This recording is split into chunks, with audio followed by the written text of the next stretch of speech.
யார் இந்த சசிகலா? உண்மையில் நடந்தது என்ன? குற்றமும் பின்னணியும். ஜெயலலிதா என்ற சகாப்தத்தை முடித்து வைத்த சசிகலா.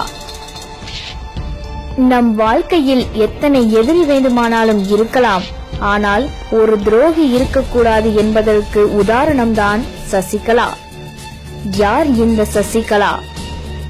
எம்ஜிஆர் அவர்கள் ஜெயலலிதா அவர்களுக்கு உதவியாக வீட்டு வேலை செய்ய ஒரு பெண் வேண்டும் என்று நடராஜன் அவர்களிடம் கூறியுள்ளார். உடனே அந்த நடராஜன் தன் மனைவியான சசிகலாவை அந்த இடத்திற்கு அனுப்பியிருக்கிறார்.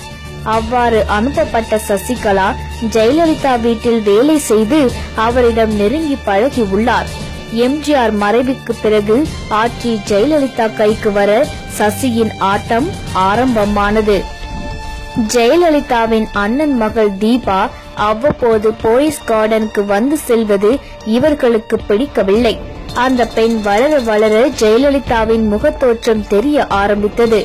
ஆகையால் ஜெயலலிதாவின் அண்ணன் இறந்த பிறகு அவரின் உறவு முறையையும் துண்டித்து விட்டனர். அதன் பின் சசி குடும்பம் மட்டுமே ஜெயலலிதாவை சுற்றி இருந்தது.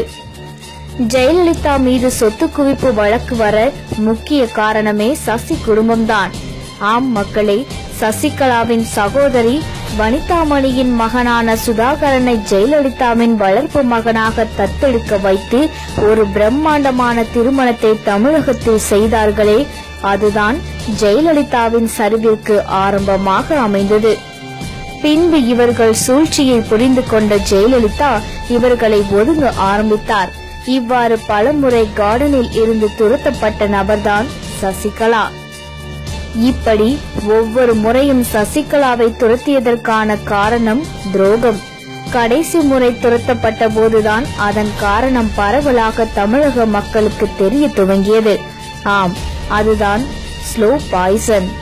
மாண்புமிகு தமிழக முதல்வர் ஜெயலலிதா அவர்களை கொஞ்சம் கொஞ்சமாக கொன்று கொண்டிருந்த செயல் வெளிப்படையாக பலருக்கு தெரிந்துவிட்டது.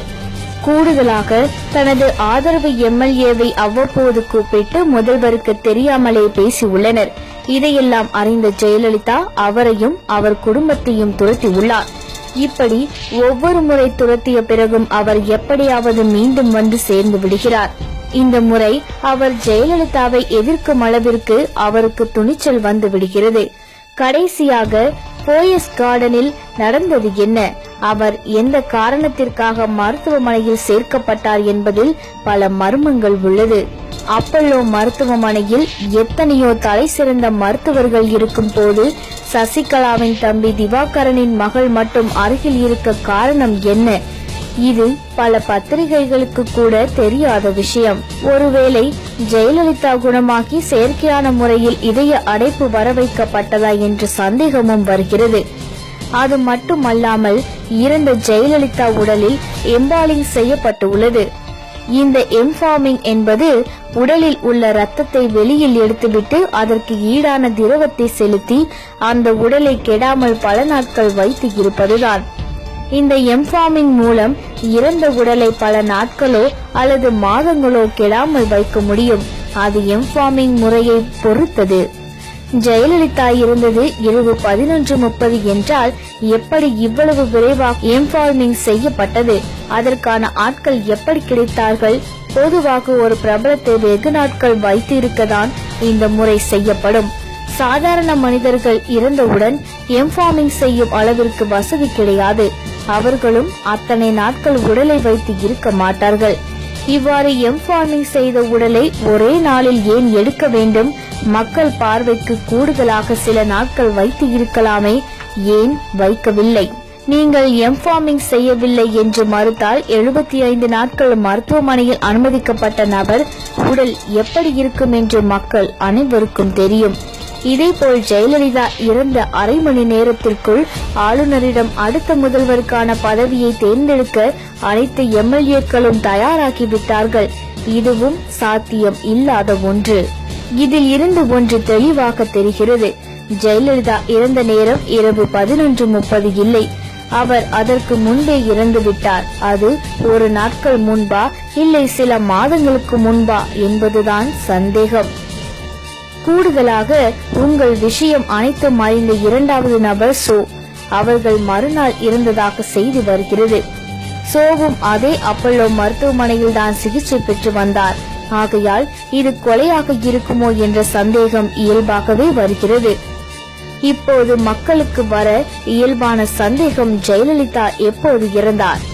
இறந்த தேதியை சரியாக சொன்னால் வரும் வருடத்திலாவது சரியான தேதியில் துக்கம் அனுசரிக்க முடியும். நீங்கள் காட்டியது உண்மையிலேயே ஜெயலலிதா உடல்தானா? 75 நாட்கள் மருத்துவ சிகிச்சையில் இடையில் ஒரு புகைப்படம் கூட ஏன் வெளியிடவில்லை? எம்ஜிஆர் காலத்தில் அவர் மருத்துவமனையில் இருந்தபோது புகைப்படம் வந்து உள்ளதே. இந்த காலத்தில் முழு சிசிடிவி வீடியோவையே உங்களால் கொடுக்க முடியும். ஆகையால் முதலில் மருத்துவமனையில் உயிருடன் இருந்ததாக சொல்லப்படும் 75 நாட்களுக்கான வீடியோவை உங்களால் கட்டாயம் கொடுக்க முடியும். ஆகையால் அதை நீங்கள் வெளிப்படுத்தியே ஆக வேண்டும்.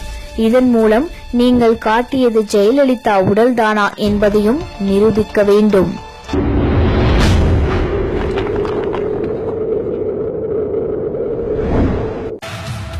எங்களுடைய நிகழ்ச்சிகள் உங்களுக்கு பிடித்திருந்தால் உடனுக்குடன் கண்டு மகிழ கீழே உள்ள சப்ஸ்கிரைப் பட்டனை அழுத்தவும். எங்களுடைய நிகழ்ச்சிகள் உங்களுக்கு மிகவும் பிடித்திருந்தால் உங்களுடைய நண்பர்களுக்கும் ஷேர் செய்யவும். நன்றி, வணக்கம்.